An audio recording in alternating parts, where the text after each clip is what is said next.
I've had sent packages for me and Nelson to Carlos Colon for almost 3 years now. When I met Rip Rogers and working for Auto Vans, who was already been working for Carlos, and I don't know, like sending stuff and things. And eventually, I got back from my tour in Bremen, which was finishing December 30th, and January 4th, 1993, my phone rang, and it was Carlos himself telling me that he wanted me to join and take the next flight and then the next day. So January 5th, he called me on the 4th. He said, to get a flight tomorrow and come here, we'll use you. So it happened so quickly, and they called me. But I had called for 3 years for me and Nelson. They knew who I was, and I was sending my pictures from Germany, from England, from South Africa, so they knew we were busy, you know. Yeah. And I don't know if Rip had put a words to him that he saw me in Germany for Auto, but just called me, and I went there. And it was kind of tough because they were behind with the payoffs. You know, like some of the guys hadn't received the payoff in 6 weeks, 8 weeks behind. Right.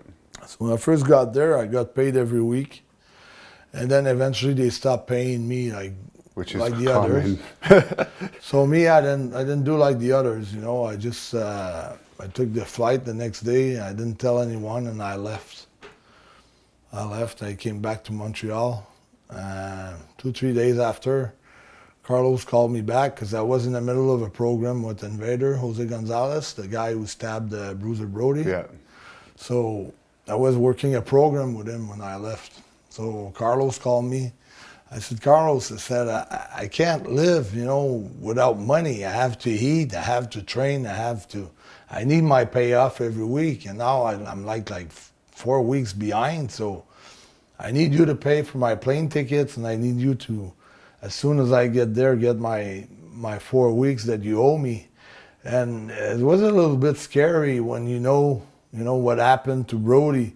So are they calling me to give me a beating and sending me back in Montreal for having leaving the territory, in the middle of an angle? Or they really want me back and they're going to use me. So because you were actually working with Invader too, right? Yeah, so, yeah. It crossed my mind, but I decided I was going to hop on that plane. So from JFK and changed to LaGuardia. It was a cheap plane too. I had to go with my bags from JFK, take the bus to the LaGuardia, from LaGuardia to Puerto Rico. It's long day too, but it's okay. You're starting in the business, and you don't expect the first class all the way. So got there, got my money, got paid every week. Eventually, we heard like they were bringing some guys from WWF, some big names. So I heard that the Mountie was coming to work Carlos, and I was gonna work in the semi-main event against Jose, Invader 1. So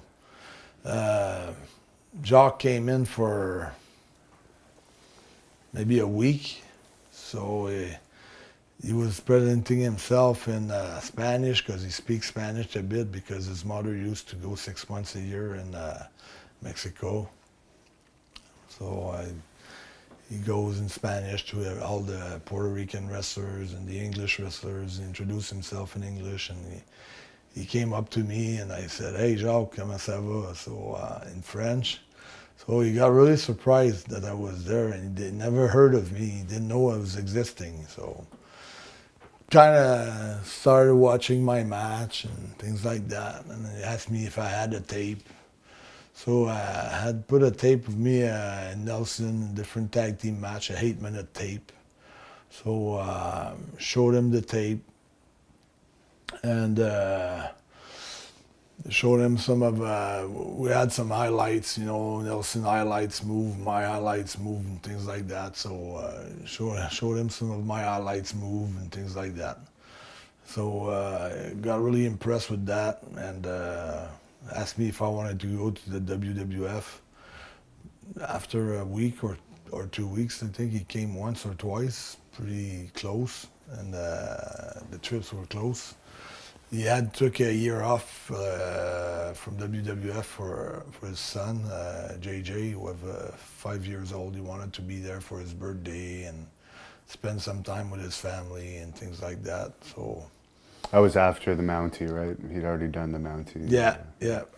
And you did have a successful run in Puerto Rico there, working with Ricky Banderas. Yeah. And a few others. I had some great matches there. I really liked it. Invader again as well, from what I remember, right? Yeah. But mostly Ricky. The whole thing was around Ricky Banderas, their top baby face there, and you had Shane also, and Shane Douglas there. But not Douglas, No, Shane. He's from Toronto. The Glamour Boy, Shane the Glamour Boy, who also was in TNA for a bit. Yeah,